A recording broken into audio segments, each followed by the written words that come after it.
अस्सलाम वालेकुम दोस्तों, मैं हूं आपका होस्ट उसामा कुरैशी और आप देख रहे हैं मेरा यूट्यूब चैनल। दोस्तों, इस वीडियो में हम डिस्कस करेंगे एक्सेल से रिलेटेड कुछ बेसिक टिप्स और ये मेरा एक कोर्स है जो कि बेसिक टू एडवांस होगा, जिसकी आप फ्यूचर में भी मुख्तलिफ वीडियोस देखते रहेंगे, जिसमें हम एक्सेल की जितनी मैक्सिमम चीज़ें आपको रिक्वायर हैं, आपको जो भी बेसिक नॉलेज है वो मैं आपके साथ शेयर करूँगा और इस बेसिक नॉलेज को हम आहिस्ता आहिस्ता एडवांस लेवल पे लेके जाएंगे और आप इस कोर्स के बाद एक्सेल को चलाना यानी आप कह सकते हैं कि एक्सेल आपकी फिंगर टिप्स पे होगा। मैं ये नहीं कहता कि आपको एक्सेल लखपति बना देगा या आप महीनों में लाखों करोड़ों रुपया कमाना शुरू कर देंगे, पर एक बात इसमें बड़ी क्लियर है और वो ये है कि एक्सेल एक बिल्कुल बेसिक स्किल है, एक बेसिक लाइफ स्किल है जो किसी भी शख्स को आनी चाहिए जो अपने आप को एक ऑर्गेनाइज लाइफ में गुजार रहा है, या किसी भी शख्स के पास ये स्किल होनी चाहिए जो एक ऑर्गेनाइज लाइफ गुजारना चाहता है, जो अपने बिजनेस को, अपनी फाइनेंसिस को, अपनी किसी भी चीज़ को ऑर्गेनाइज करना चाहता है एक प्रॉपर वे से। या एक स्टूडेंट जो मैथ से रिलेटेड या आईटी से रिलेटेड कोई भी स्टूडेंट्स हैं, उनके लिए एक बेसिक लाइफ टूल है। जिस तरह आप अपने बच्चों को या आप कोई भी बेसिक लाइफ स्किल सीखते हैं, ड्राइविंग सीखते हैं, स्विमिंग सीखते हैं, इसी तरह एक्सेल भी एक बेसिक लाइफ स्किल है। अगर आप का जो है वो कोई भी ताल्लुक, कोई भी जो आपका फ्यूचर है वो डाटा से लिंक्ड है, या आप अपने आप को ऑर्गेनाइज करना चाहते हैं अपने फाइनेंसेस को, या आप कोई बिजनेस चला रहे हैं, या आप कोई फ्रीलांसर हैं, या आप किसी भी ऐसी स्किल में हैं और अगर आपको एक्सेल नहीं आता तो ये कोर्स आपके लिए ही है। दोस्तों, हम इस कोर्स में एक्सेल की बिल्कुल बेसिक से एडवांस चीज़ें सीखेंगे और मेरे पास जो स्क्रीन ओपन है इसको हम माइक्रोसॉफ्ट एक्सेल की एक वर्कबुक बोलते हैं और इस वर्कबुक में हम जो है वो किसी भी तरीके के फाइनेंसिस को, किसी भी तरीके के डाटा को मैनेज कर सकते हैं। अगर मैं यहाँ से स्टार्ट करता हूँ बिल्कुल बेसिक से, तो ये हमारे पास जो फ्रंट पेज है जिसके अंदर ये इनफाइनाइट आपको डब्बे या कॉलम्स नज़र आते हैं, आपको सेल नज़र आते हैं। इसमें से हर एक बॉक्स को हम एक सेल बोलते हैं। हमारा जो हर बॉक्स है वो एक सेल है।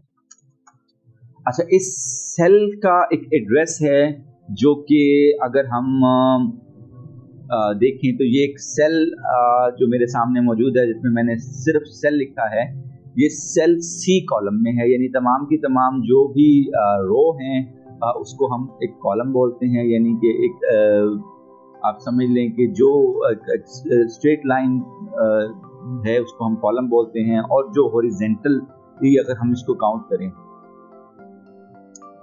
दोस्तों, ये जो सेल है ये एक ख़ास एड्रेस पे मौजूद है जो किसी ना किसी एक ख़ास लाइन से कनेक्टेड है। लाइन यानी कि इस एड्रेस को जानने के लिए हमें एक या तो इसके कॉलम के ज़रिए इसको चेक करना पड़ता है, या कि हम इसकी रो के ज़रिए इसको चेक करते हैं। तो हर सेल का एक ख़ास कॉलम है और एक ख़ास रो है जिसके ज़रिए हम उसको आइडेंटिफाई करते हैं। हम उसके एड्रेस को आप कह लें कि आइडेंटिफाई करते हैं और वो उसका एड्रेस कहलाता है। यानी कि अब ये सेल जो है, इसकी मैंने ये येलो लाइन कर दी है, ये सेल एक खास कॉलम में है जिसको हम सी बोल रहे हैं, जिसका नाम सी है, और एक खास रो में है जो 4 है, तो हम इसके एड्रेस C4 कहेंगे, जो कि आपको यहाँ पे इस डब्बे में भी शो हो जाएगा, इस बॉक्स में शो हो जाएगा यहाँ पे, और आप इसको कर सकते हैं। हमारे पास जो ये लेआउट है इसको हम वर्कशीट कहते हैं, वर्कबुक कहते हैं और वर्कशीट भी कहते हैं। जैसे वर्कबुक और वर्कशीट में ये फ़र्क है कि आपको, अगर मैं यहाँ पर टेक्स्ट बॉक्स बना लेता हूँ तो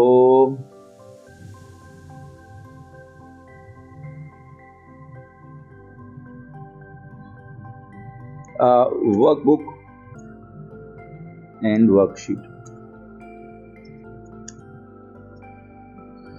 जो ये पूरी एक फाइल है जिसको हम सेव करते हैं किसी खास डायरेक्टरी में, किसी खास नेम से। ये इसका नेम यहाँ पर शो हो रहा है, इसको हम वर्कबुक बोलते हैं। और यहाँ पे जो शीट नंबर 1 है इसको हम एडिट करके 1 भी लिख सकते हैं, इसको हम वर्कशीट बोलते हैं। हम मल्टीपल शीट्स ओपन कर सकते हैं एक वर्कबुक में, और ये ओवरऑल हमारी एक वर्कबुक कहलाती है। हम एक वर्कबुक में मल्टीपल शीट्स को जो है वो पुट कर सकते हैं और इनको आपस में लिंक भी कर सकते हैं। वर्कशीट 1 है, इसके ऊपर मैं डबल क्लिक करूं तो इसके पास मेरे पास ऑप्शन आ जाती है इसको एडिट करने की, और मैं इसका नाम 2 रख देता हूं। इसी तरह वर्कशीट नेक्स्ट को मैं 3 कह देता हूं। इस तरह वर्कशीट 4 को मैं 4 कह देता हूं। अब हमारे पास 4 वर्कशीट्स हैं और हमारे पास एक वर्कबुक है जिसमें हम कर रहे हैं। हर वर्कशीट एक सेपरेट शीट है जिसके ऊपर हम प्रॉपर वर्किंग कर सकते हैं और उसके बाद हम इसको एक साथ कनेक्ट करके शीट नंबर 1 या किसी भी एक शीट में रिफ्लेक्ट भी कर सकते हैं। हमारे पास ये ऊपर टैब्स मौजूद हैं जिन टैब्स के जरिए हम ये तमाम काम कर सकते हैं। होम के टैब में हमारे पास बहुत सी ऐसी ऑप्शन हैं जो हम यूजली यूज़ करते हैं और बहुत ईजी टू एक्सेस होनी चाहिए। जैसे कि मैंने इस सेल को मार्क करने के लिए इस कॉलम को मार्क किया तो मैंने यहाँ से कलर कर लिया। मैं इसका कलर चेंज करना चाहूँ तो मैं इसका कलर यहाँ से चेंज कर सकता हूँ। इसी तरह मैंने इसके कॉलम को, इसकी रो को मार्क करना था तो मैंने इस जगह पे क्लिक किया इसके रो के नंबर के ऊपर और मैं इसके कलरिंग को भी चेंज कर सकता हूँ। इसी तरह अगर मैंने इस सेल को सेपरेटली कलर करना है डिफरेंट तो मैं इस सेल को सेपरेटली भी इस जगह से जाके कोई एक कलर दे सकता हूँ। और उसके बाद क्योंकि मैंने इसको ज़रा वाजिया करना था तो मैंने इस पर क्लिक किया और मैंने यहाँ पर एक बॉक्स बना दिया, यानी कि मैंने इसके ऊपर आउटलाइन लगा दी जिसको मैं अपनी मर्जी से चेंज कर सकता हूँ। मैं इसको थिक कर सकता हूँ, मैं इसको मुख्तलिफ तरीके से एडिट कर सकता हूँ। तो ये हमारे पास एक वर्क है और एक वर्कबुक है और एक वर्क। ये ऊपर हमारे पास जितनी ऑप्शन शो हो रही हैं ये टैब्स हैं। इन टैब्स में हमारे पास काफ़ी सारी आप कह लें कि टैब्स हैं, लाइक होम टैब है, इंसर्ट की टैब है। इंसर्ट की टैब में वो तमाम ऑप्शन हैं, जैसे मैंने टेक्स्ट बॉक्स जो यहाँ पे आप देख रहे हैं वो यहाँ से जो है वो बनाया है और अगर मैंने कुछ सिंबल लगाने होंगे तो मैं यहाँ से वो सिंबल भी यूज़ कर सकता हूँ। मेरे पास एक इक्वेशन की यानी मैथ टाइप के लिए ये चीज़ ओपन हो जाती है जहाँ पे मैं मुख्तलिफ मैथमेटिकल इक्वेशंस यूज़ कर सकता हूँ। इसी तरह एक पेज लेआउट की टैब है जिसमें मैं अपने पेज की लेआउट सेट कर सकता हूँ। मैं ओरिएंटेशन इसकी पोर्ट्रेट से लैंडस्केप कर सकता हूँ।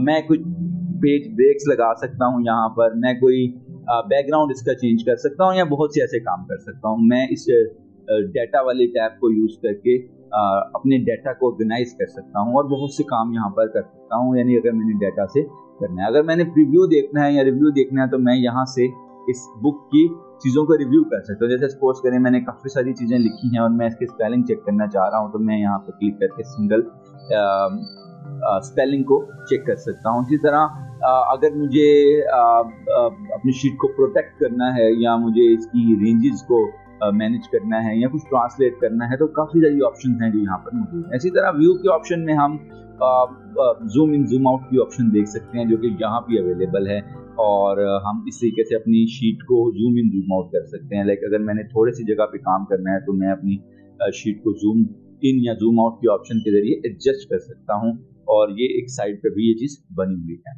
इसी तरह ये यूजली 100% पे होती है। अगर आपसे एडजस्टमेंट सेट नहीं हो रही तो आप सिंगल इस पर डबल क्लिक करें इस परसेंटेज पे और यहाँ से जाके आप अपनी परसेंटेज सेट कर लें और मैं इसको 75 पे इस जगह दोबारा 100 पे ले आता हूँ। तो इसी तरह ये फ्रीज की ऑप्शन है। लाइक अगर मुझे कुछ फ्रीज करने हैं अपने आप कह लें कि जैसे देखिए मैंने ये एरिया फ्रीज कर दिया और आप कह लें कि आप ये देख सकते हैं कि उसने कुछ चीज़ों को फ्रीज करके एडजस्ट कर दिया।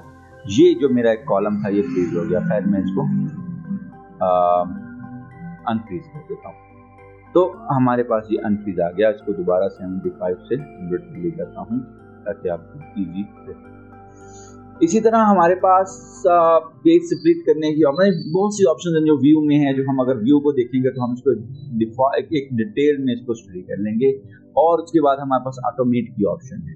तो एक्सेल के इस प्रीव्यू के अंदर हमारे पास बहुत सी ऑप्शंस हैं जिनके ऊपर हम काम कर सकते हैं और हम इसमें शीट्स चेंज कर सकते हैं, हम शीट्स बना सकते हैं। इसी तरह अगर आपको कोई नई फाइल बनानी है और आपके पास एक एग्जिस्टिंग फाइल ओपन है तो आप फाइल की ऑप्शन में जाएं और यहाँ से आप न्यू फाइल पे क्लिक करके टेम्पलेट्स के जरिए भी ओपन कर सकते हैं और आप यहाँ से एक न्यू फाइल वैसे भी बना सकते हैं। न्यू पे क्लिक करते हैं तो यहाँ पे हमें ब्लैंक फाइल मिलती है। ये वर्क बुक है आपकी जिसके अंदर मल्टीपल वर्कशीट्स हैं जैसे मैंने आपको बताया। और अगर आप कोई ख़ास काम करना चाह रहे हैं, आप कोई प्लानर बनाना चाह रहे हैं, आप कोई लिस्ट बनाना चाह रहे हैं तो आपके पास उसके बहुत से टेम्पलेट्स यहाँ पर मौजूद मिल जाते हैं। आप किसी भी टेम्पलेट को यूज़ करके डायरेक्ट यूज़ कर सकते हैं और ये बड़ा सिंपल सा आसान सा टूल है जिसके जरिए मैंने एक नई शीट बना ली और अब ये नई शीट है बिल्कुल इसके मतलब इसको हम वर्कबुक बोलेंगे, हम इसको शीट भी एक्सेल शीट भी बोलते हैं यूजली, पर असल में ये एक्सेल वर्कबुक होती है।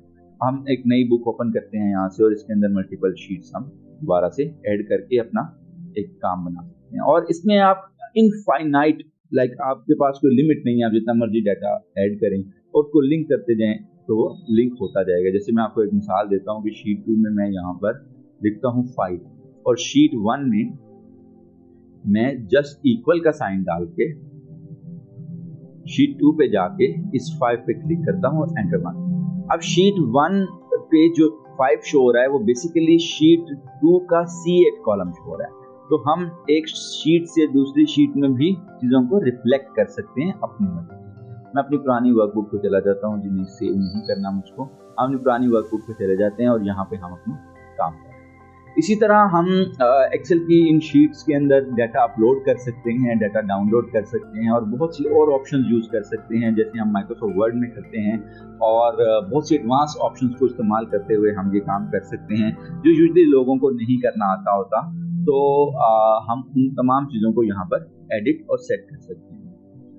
ये बिल्कुल बेसिक सा ओवरव्यू था। अगर आप एक्सेल पहले जानते हैं तो ये वीडियो आपके लिए नहीं है, और अगर आप एक्सेल पहले नहीं जानते तो ये वीडियो आपके लिए बिल्कुल बेसिक सा स्टार्ट है। आप मेरे अकाउंट को सब्सक्राइब करें और बेल आइकॉन पे भी क्लिक करें। और अगर आप चाहते हैं कि आपको एडवांस वीडियोस मिलती रहें और हम 1 बाय 1 यहाँ पर एडवांस वीडियोस भी अपलोड करते रहेंगे और आप देखते रहेंगे, और हम फ्यूचर में यहाँ पर जो है वो एक्सेल की जो ट्रिक्स हैं या टिप्स हैं वो भी अपलोड करेंगे। और अगर आप किसी बिजनेस से रिलेटेड लिंक हैं या आप बिजनेस करना चाहते हैं या आप फ्रीलांसर हैं तो आप यकीन करें कि आपको इस चैनल पे बहुत सी ऐसी चीज़ें मिलेंगी जो आपके लिए काफ़ी काम करेंगी। Thank you very much. अपना ख्याल रखें, मुझे सब्सक्राइब करें और देखें।